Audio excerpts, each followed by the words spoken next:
My name is Amelia. I'm a teacher at Bubbles Academy, and I thought I would show you how to make salt dough, which is a really easy, fun craft you can do with your kids to make some special things for Dad for Father's Day.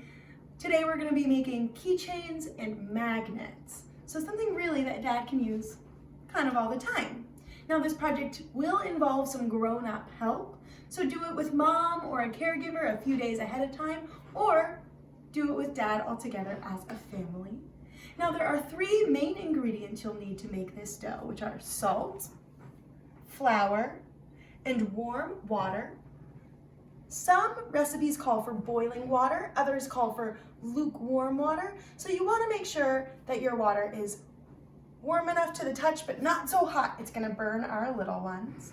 Other things you can use that are going to be helpful for this project are a bowl and a spoon for mixing, a flat surface and a rolling pin for getting it to be the right thickness, as well as maybe some cookie cutters, or you can use your hands to shape it. Once it's all ready, you might also want paint, paintbrushes, and of course the hardware, either a keychain or a magnet itself you can use to attach your thing. So let's get started. The first thing you do is you mix the two dry ingredients, the salt and the flour. You want to make sure you have equal amounts of both. So I'm doing a 1/4 cup of each, and that ratio is the most important.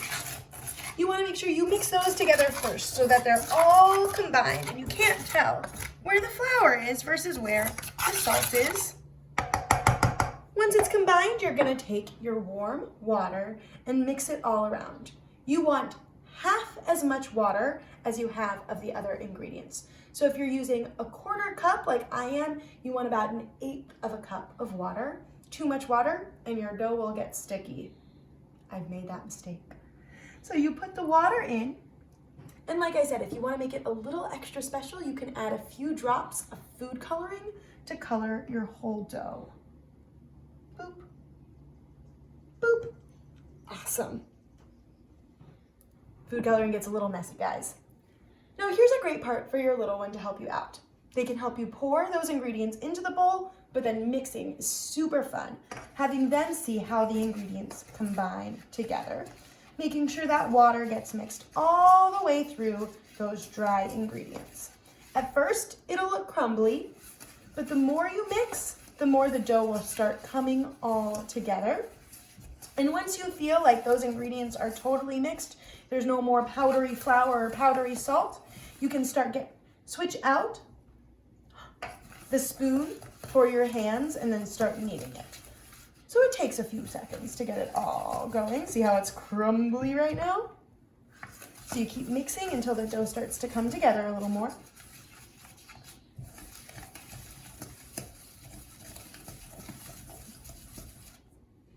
Then once it's starting to look a little less crumbly, I like to get my hands really in there and start squishing it together. Oh yeah. So when you knead the dough, that's helping it get to be combined all the way properly, as well as building it up to start to sort of thicken it. It'll start to feel harder and harder the more you work it with your hands. Now you'll be able to feel the little granules of salt. So it's not gonna be like a nice smooth Play-Doh dough, it's gonna feel a little bit rough. And the way I like to knead it best is I like to use my hand to flatten it and then fold it over and flatten it some more. And then I just keep doing that until I feel like it's all mixed together.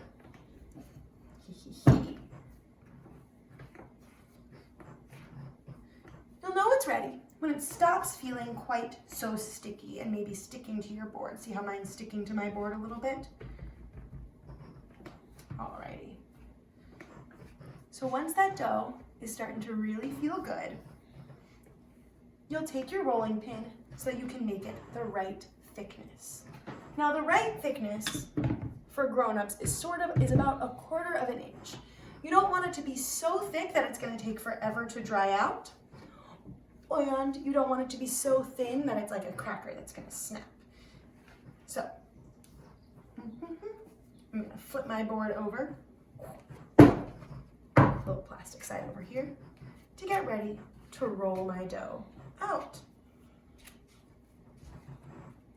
An easy way to make sure it's not too sticky is when you roll it out,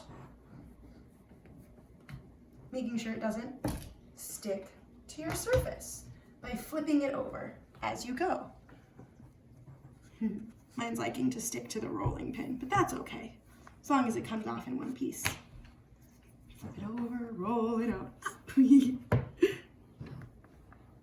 That's the fun of art projects like this. You never know exactly how that's gonna go. Now, if you're having trouble with it being too sticky, add a little bit more flour. That can always help cut down on the stickiness. If it's not sticking together, if it's too crumbly, add a little bit more water, but not too much, because too much water makes it sticky.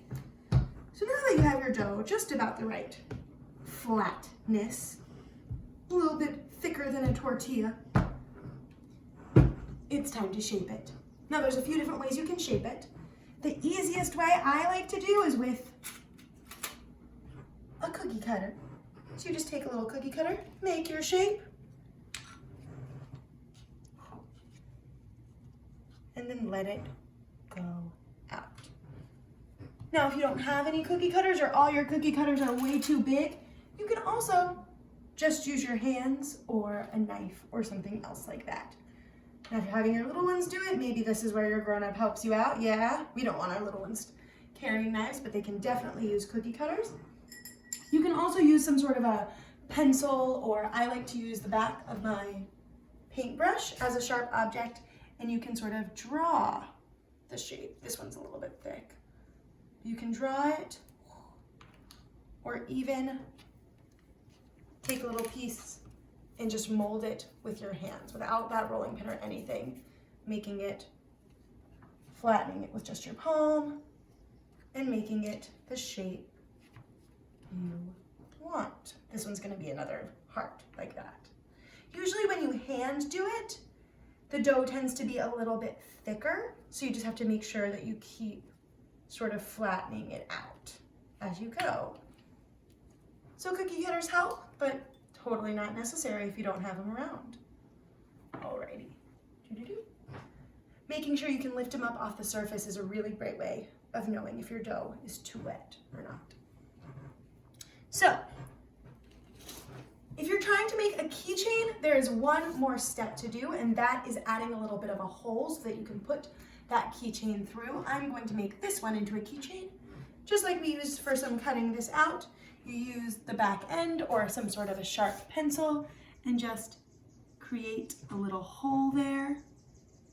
Pretty close to the edge, not so close that it's gonna rip through, but close enough to where your hardware will be able to reach through. If you put it right in the middle, some of those key rings aren't big enough. Now here's the hard part. You gotta wait. If you wanna speed up the drying process for these, you can put them in the oven at about 200, 250 degrees for a few hours, and that's sort of the fastest way to dry them out. Otherwise, you can just leave them out overnight, making sure before you go to bed, you flip it over so that both sides have the ability to dry evenly. Awesome. So that's the first part. The next part, that's the easier part. You can take paints and paint them and decorate them however you want. I made this one a few days ago, and I put lots of polka dots on it. This is where your kiddos can go really, really crazy, making them fun and special and individual, or a little geometrical, adding some letters. The last thing you need to do to make sure that these keep is Mod Podge or other sealant. So this Mod Podge, you can get it at any craft store. You can get most of these ingredients at any craft store. Is kind of like a glue and kind of like a sealant. So you'll use a paintbrush once your shapes are dry and your paint is dry. This will be your last thing, sealing it all together, making sure your dough doesn't get crumbly, keeping it all together, and then it's ready to go. The last thing you'll need is to use that hardware. So getting some sort of a keychain ring through that little hole, or gluing a magnet onto the back. And there you have it. Keepsakes for Dad that he can use all day, every day to remind him of his little ones. Alrighty, I hope you have a great time. Feel free to reach out if you have any questions, and have a wonderful, wonderful Father's Day. Bye, guys.